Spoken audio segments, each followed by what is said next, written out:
So, welcome everyone. My name is Niklas van Bootke. I'm a partner at Taylor Wessing in Hamburg, specializing in venture capital and M&A transactions. And I advise startups, VC investors, and corporates across the whole life cycle of VC investment. So to get right into things, and short overview on what we are talking about today. And of course, you're more than welcome to ask questions at the end of the session. The presentation will, of course, share it with you in the group, and feel free to outreach afterwards if you have any sort of urgent questions you would want to discuss bilaterally. So where are we? Just as a very short introduction on the current market dynamics and environment. As you are very much aware of, we have a couple of destabilizing geostrategic as well as macroeconomic factors, which put a lot of stress on the VC funding environment and landscape. And especially, we have a pretty volatile and still quite tight IPO window, very nervous capital markets. Although I must say, especially with respect to the industry sector, which we are talking about here, so the biotech and life science industry, there are some glimpses of a more friendlier funding environment, at least what has been discussed at JP Morgan this year and what we hear from our clients.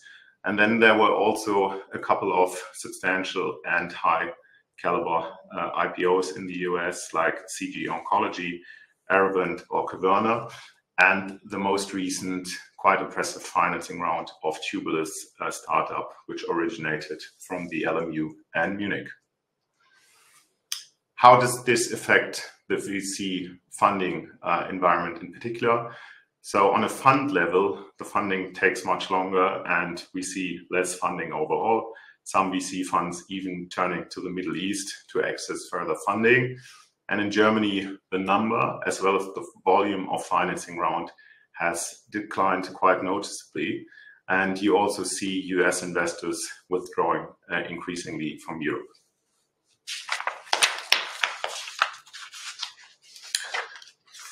This then in turn translates into fewer Series B and upwards financing rounds.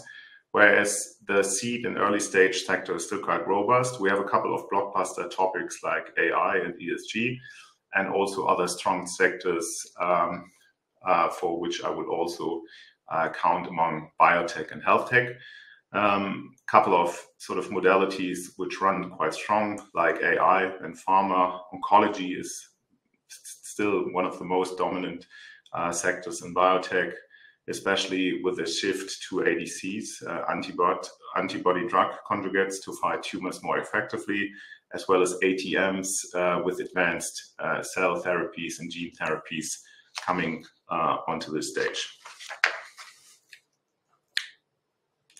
So as we're talking about priced equity rounds in these groups, I just wanted to give you very sort of glimpse overview on the funding life cycle as well as the available financing instruments to give you the full picture. You're obviously well aware of that over time, the set and spectrum of investors, as well as the investment amounts and the financing instruments change quite considerably. So at first, you might be talking to a more sort of close-knit of groups, like the 3F, friends, family, and fools.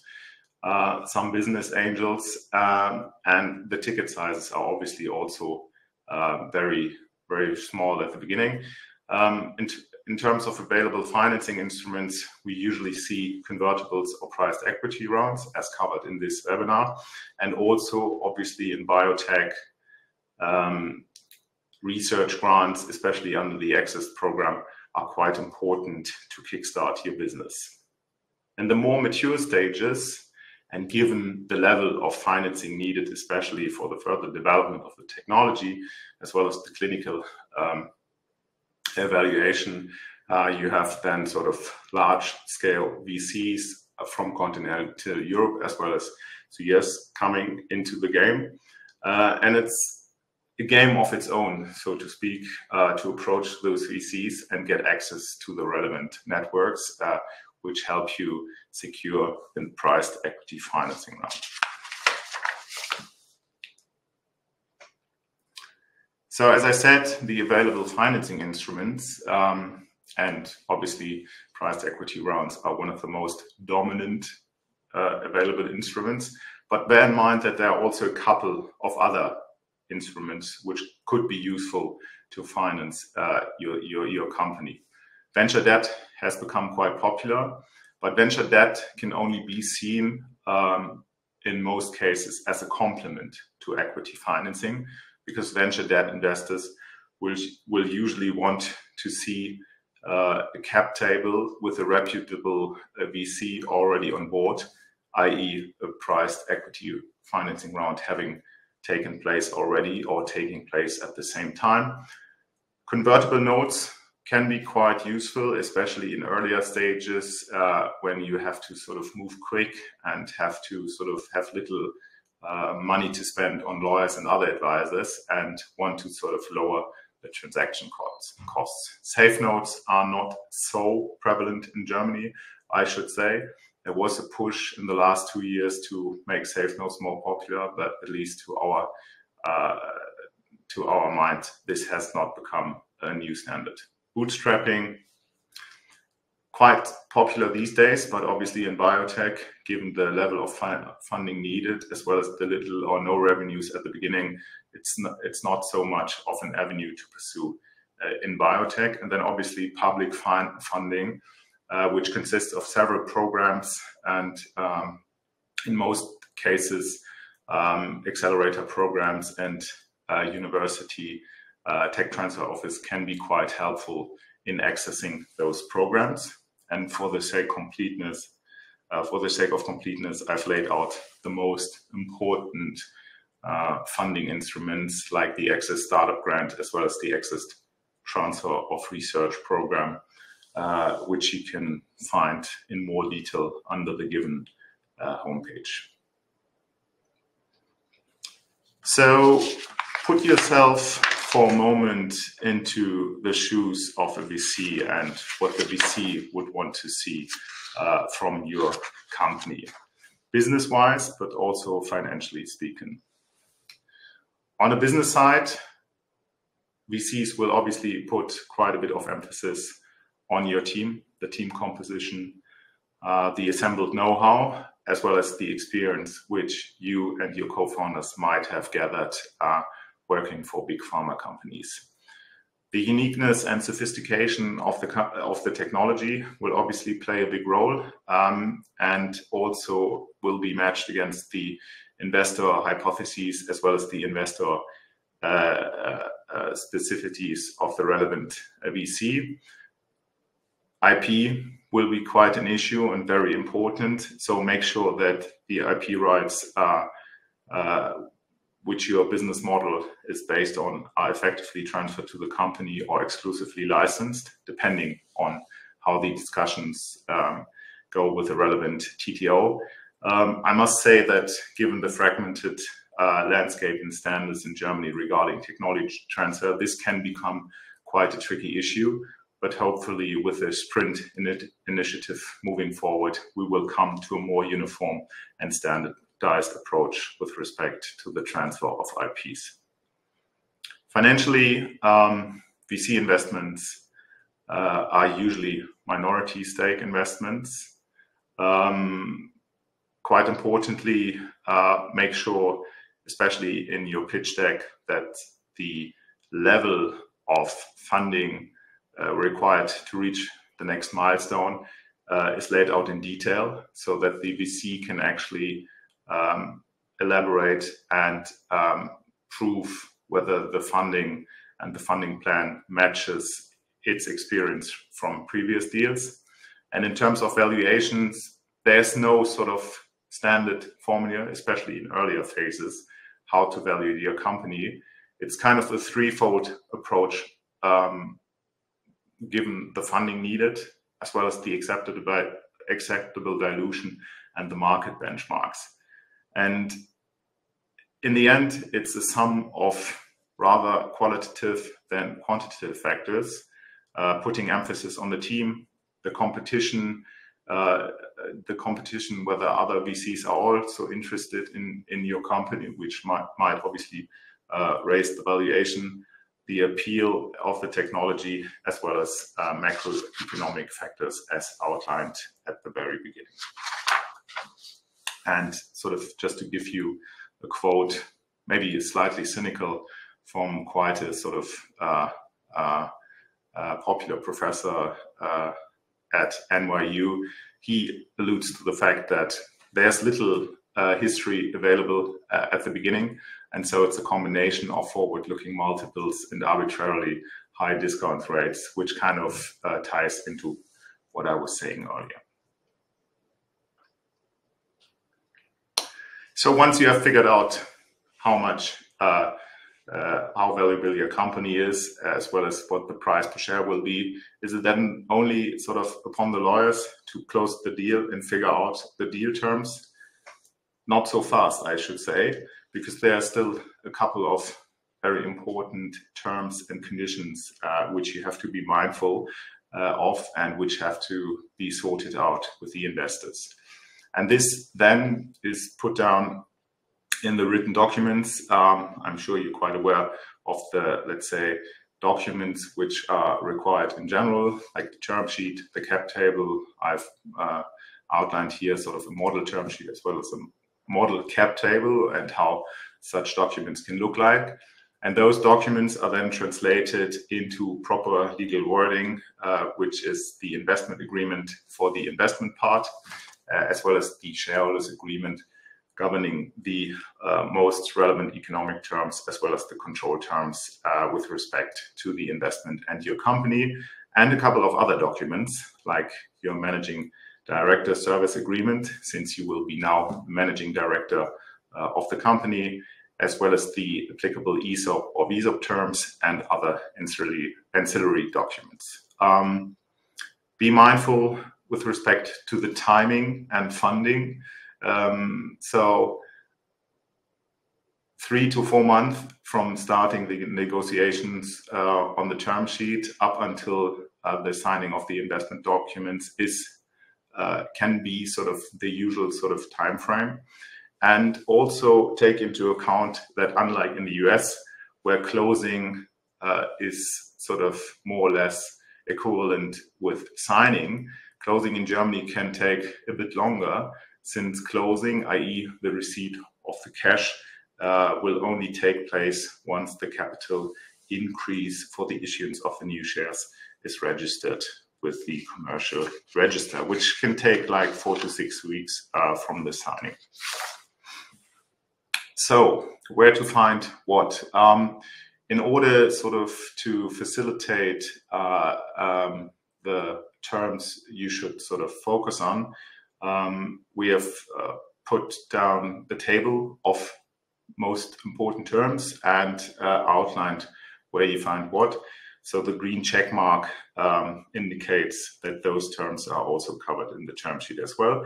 And everything which is written in bold here will also be discussed in more detail afterwards once we have gone through the overview here. So you can group the terms which are important in the investment agreement as well as the shareholders agreement, broadly speaking, into 2 groups. So the economic terms as well as the control terms. Economic terms are, to put it in a nutshell, terms which deal about sort of money and securing an adequate return for the venture capital investor.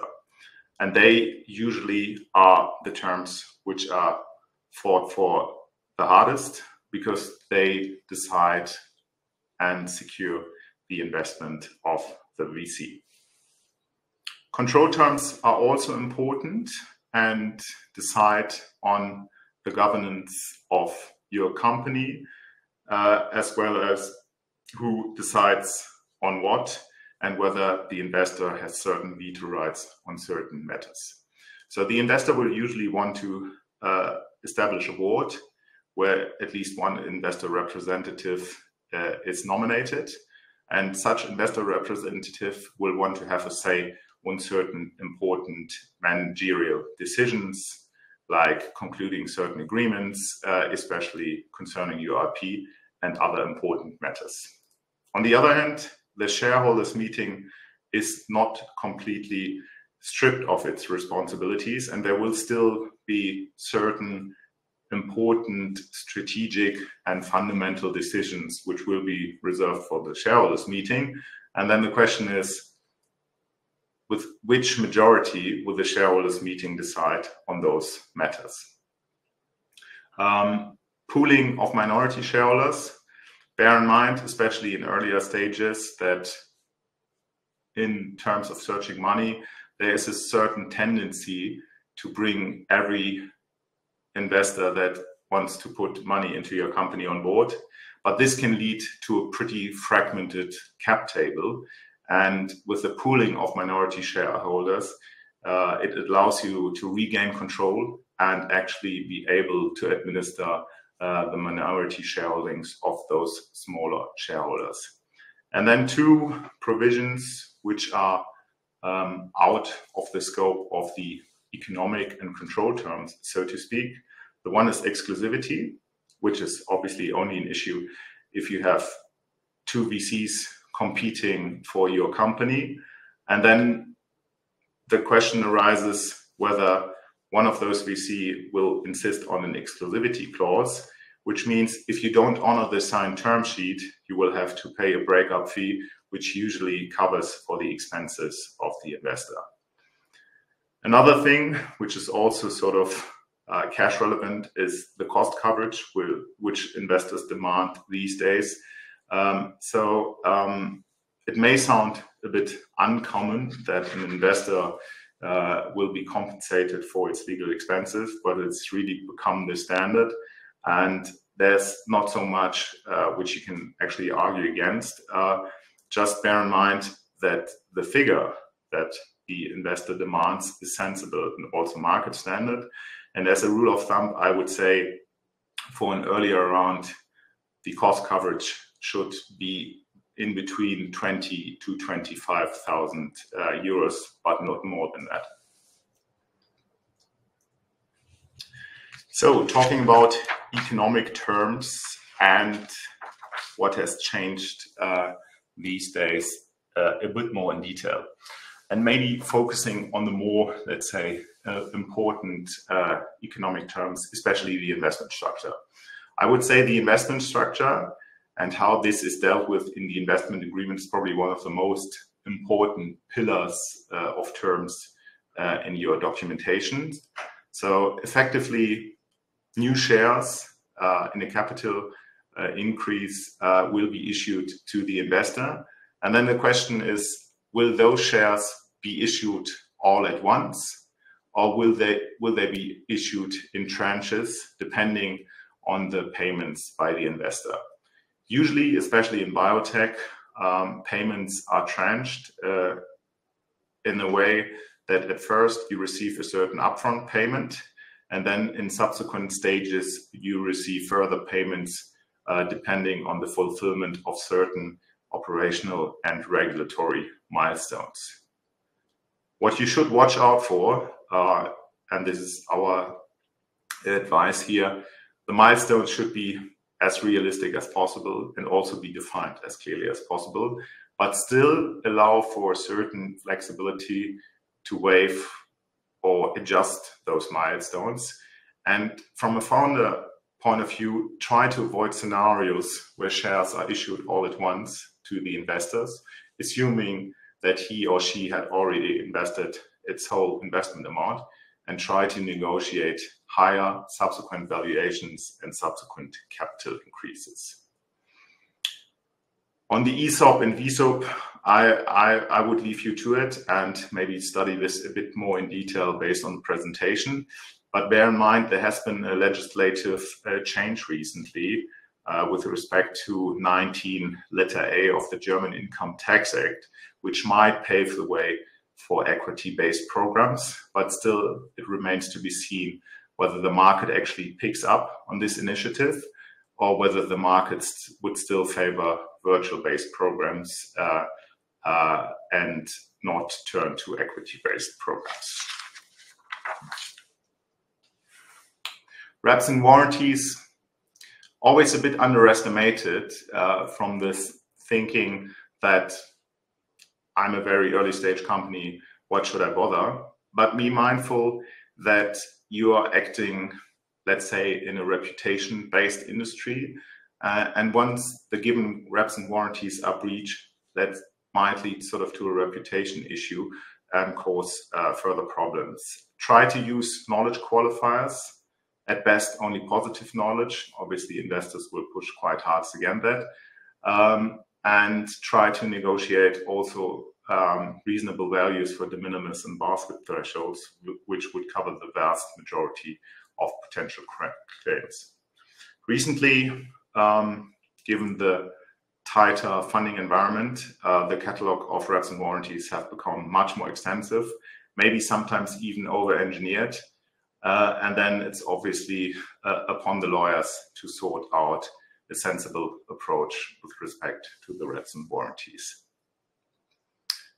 Pro rata rights, by default, every existing shareholder has a statutory pro rata right.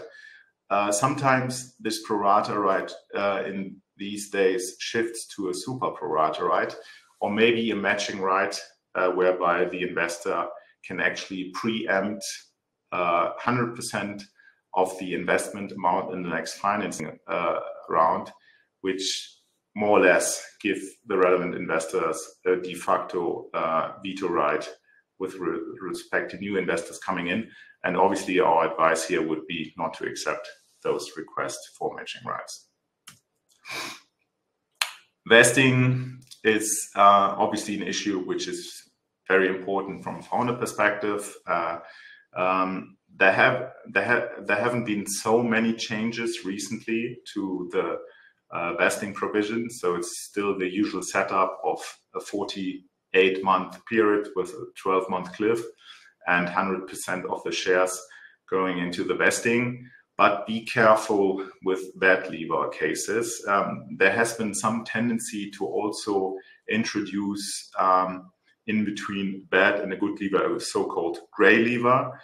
But for reasons of simplicity, I would still favor the black and white or bad versus good lever concept and try to negotiate very sort of tight catalog of very few bad lever case scenarios. And then maybe a more, let's say, artificial topic, which you might have come across already, the liquidation preferences. So try to, for the sake of a better understanding and what these sort of concepts actually mean, try to separate between the entitlement to a preference payment on the one hand and the entitlement to a pro rata participation from the available proceeds on the other hand. And then you can sort of start figuring out what is meant by a non-participating liquidation preference, a participating liquidation preference, as well as a participating liquidation preference, which is capped. The gold standard, so to say, up until very recently is still the one-time non-participating liquidation preference, which means effectively the investor will get the higher of its investment amount times 1 or its entitlement to the pro rata proceeds. We have also seen recently investors demanding multiples of 1.5x or even more, whereas a participating liquidation preference, which would really be sort of preferential payment on top of the pro rata proceeds participation, has not yet been re-established as a new standard. Control terms, I would leave those for the moment because quite straightforward, not many changes, and I think mostly self-explanatory.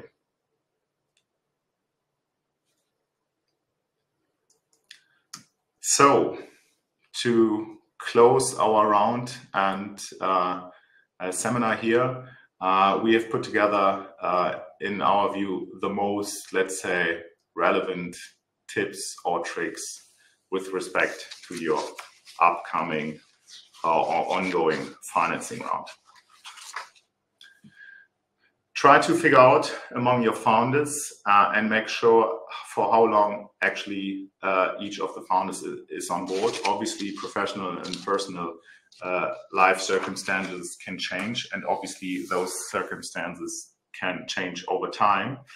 And some founders may also have different preferences in terms of building up and scaling a business. So some founders are maybe more sort of interested in actually kickstarting things and get the company rolling, whereas others are stronger in terms of execution and scaling the business model. Try to sort things out amongst founders. What do we mean by that? So that mostly relates to the split of founder shares at the beginning. Usually there's a tendency to favor an equal split, but try to sort of at least discuss openly whether such equal split reflects the contributions of the different founders adequately. Get the company set up right, especially on a personal holding level, because this can save you a lot of taxes, bearing in mind that once you set up an Unternehmergesellschaft under German law, 95% of the proceeds which go into your funding vehicle are actually tax exempt, and only the remaining delta of 5% will be taxed at a tax rate of 30%, which effectively brings you to a tax rate of 1.5%, which is then available for further reinvestments in other ventures. Try to keep your cap table clean.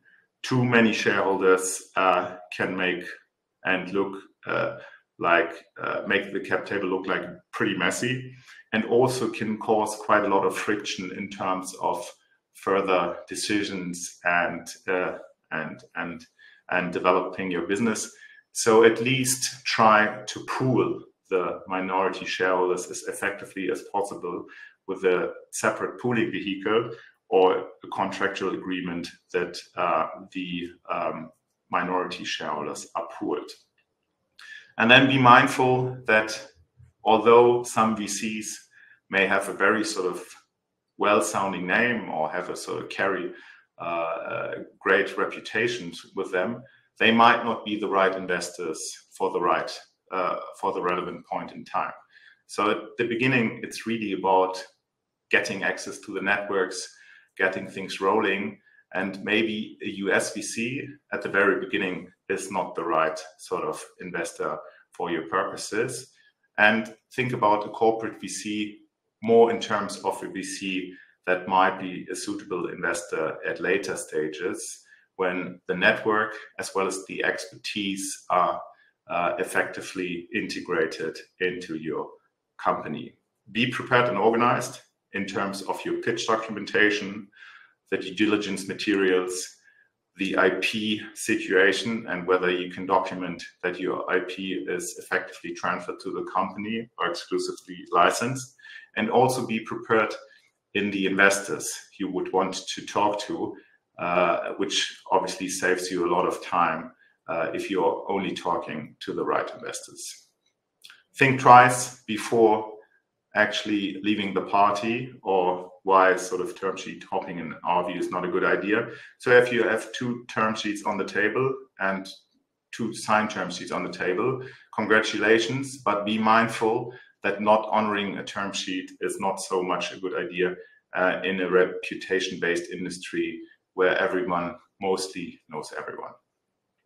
Concessions that can haunt you down the road, especially if you agree to participate in liquidation preferences, you will never be able to renegotiate in the subsequent financing rounds those participating liquidation preferences. Since we are also in a, let's say, scrutinized industry from a regulatory perspective, there might also be filings to the Ministry of Economics, which may be required if your product is essential for the provision of healthcare to the population in Germany, which in most cases is hopefully not. Build a circle of trust of professional advisors, of people that can support you. And then finally, raise as late as possible to capture the highest possible valuation, as well as soon as necessary, meaning that you're not pushed into something by a VC that can already smell that you're running out of cash. Thank you for your attention, and if you have any questions, happy to answer those.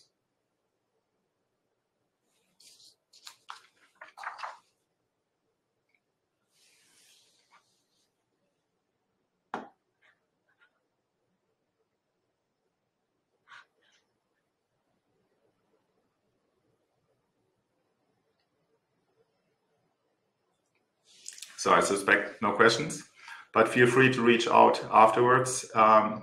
We would be very happy to discuss with you your outstanding questions and to support you. And then have a good day, and thanks very much for your attention.